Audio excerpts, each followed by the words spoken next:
Bonjour à toutes et à tous et bienvenue dans ce nouvel épisode de Des livres comme des gourmandises, la mini web-série de la médiathèque Albertine de Sarrazin, dans laquelle je vous présente chaque semaine trois de nos nouveautés du mois en cours. Donc aujourd'hui je vais vous présenter trois nouveaux ajouts du mois de juillet.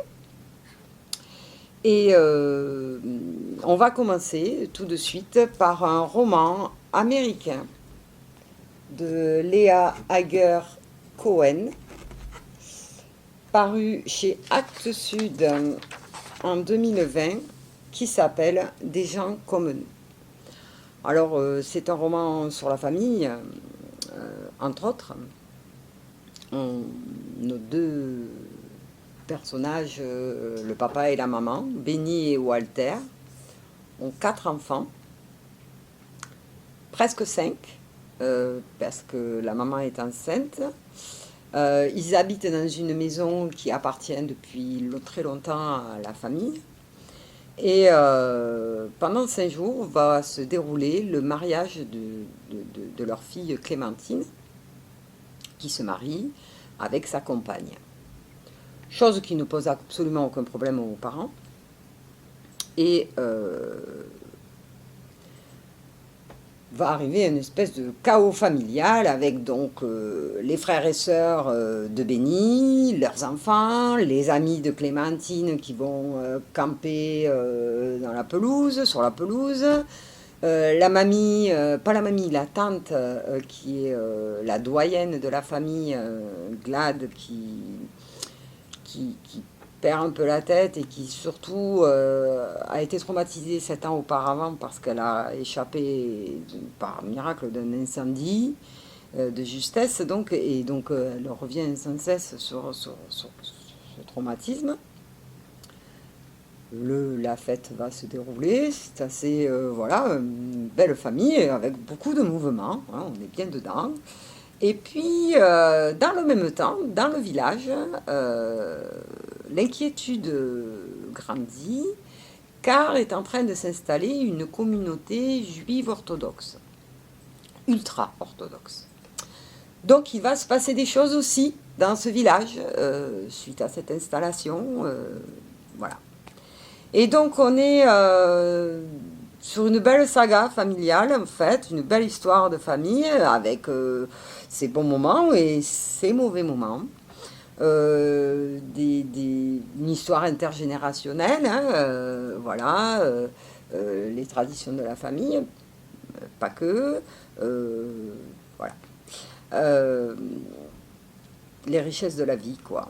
Et puis, c'est un regard très très tendre posé sur cette famille, sur la mécanique de l'intergénérationnalité aussi.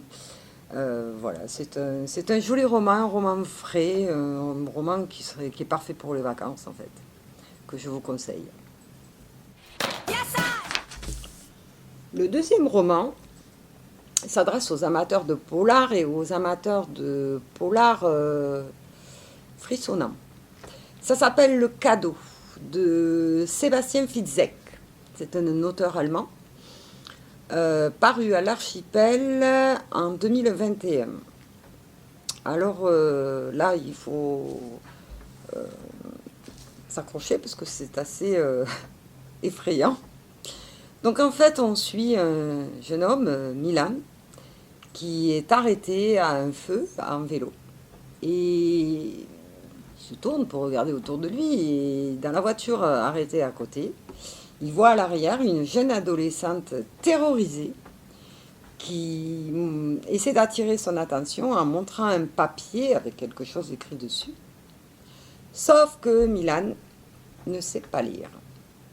Il est donc analphabète et donc il ne sait pas ce qu'il y a écrit sur ce papier, mais il se dit aussitôt qu'il y a un problème et que cette jeune fille est certainement en danger et qu'il faut aider à la secourir.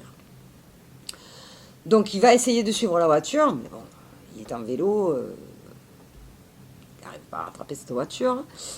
Et du coup, il va demander à son ami Andrea de l'aider à rechercher cette jeune fille et à essayer de la sauver. Dans ce livre, on prend d'autant plus de plaisir que l'auteur vous manipule à souhait. Il va vous mettre sur des fausses pistes, vous induire en erreur tout au long.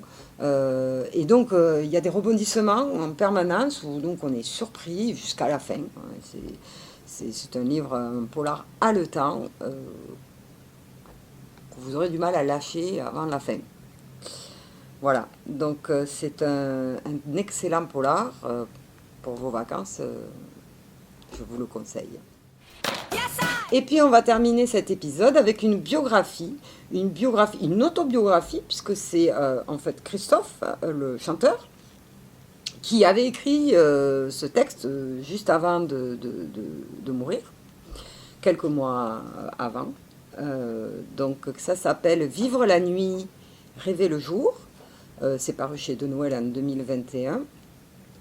Et dans lequel il se raconte sa vie personnelle, sa vie de chanteur, sa vie de musicien. C'est quelqu'un qui était perfectionniste, qui aimait que tout soit bien carré dans sa musique, mais qui avait aussi d'autres passions, qui ne vivait pas que pour la musique. C'est quelqu'un qui était un féru des courses automobiles, qui aimait jouer à la pétanque, qui aimait aller voir les courses hippiques. Et voilà, donc il va aussi parler de tout ça, de ses passions, et puis donc de ses amitiés. Il va notamment parler de Jean-Michel Jarre, qui est quand même le premier à avoir écrit des paroles pour les musiques qu'il composait. Voilà, donc on découvre un personnage touchant, à la fois très, très sensible, et à la fois avec beaucoup de rigueur, parce qu'il avait énormément de rigueur pour son travail. C'était quelqu'un qui n'hésitait pas à retravailler, jusqu'à ce qu'il soit entièrement satisfait de ce qu'il produisait. Voilà. Donc voilà, un personnage à découvrir si vous ne connaissez pas sa vie. Et c'est quelqu'un qui a laissé quand même dans le paysage musical français un grand vide. Voilà, c'est fini pour aujourd'hui. Je vous remercie de m'avoir suivi. Donc on se retrouve la semaine prochaine pour un nouvel épisode avec trois autres nouveautés du mois de juillet. En attendant, je vous souhaite une belle semaine et je vous dis à la semaine prochaine. Au revoir. Là, c'est la musique. Que je ne chanterai pas. On va faire ce plaisir à Christophe.